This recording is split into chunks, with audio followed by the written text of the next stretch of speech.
ഒഴിവാക്കിടല്ലേ. ഞാനങ്ങ് വന്നാൽ കൈമാറ്റിടല്ലേ. ഒരു നാളിൽ ഞാനും മദീനത്ത് പോകും. ഒഴിവായി ദൂരെ മനം നൊന്ത് കേഴും. ഒരു നേരമൊഴിയാതെ നോക്കാനിരിക്കും. ഒരുപാട് മിഴിനീര മണ്ണിൽ നനയ്ക്കും. ഒരുപാട് മിഴിനീര മണ്ണിൽ നനയ്ക്കും. അല്ലാഹുവിന്റെ റസൂലേ, ഞങ്ങളുടെ കണ്ണീരങ്ങ് കാണുന്നില്ലേ ഹബീബേ?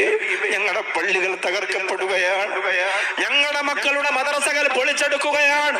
ഞങ്ങളുടെ പ്രിയപ്പെട്ട മക്കൾ തെരുവോരത്ത് കിടന്ന് നിലവിളിക്കുകയാണ്. റബ്ബേ, അല്ലാഹുവേ, ആ ഹബീബിന്റെ ചാരത്തേക്ക് മാടന്നൂർ ശുഹദാക്കളുടെ തിരുമുമ്പിലിരുന്ന പാവപ്പെട്ട ഞങ്ങളുടെ കണ്ണീർ തുള്ളികളെ നീ ഒന്ന് എത്തിച്ചു കൊടുക്ക റബ്ബേ.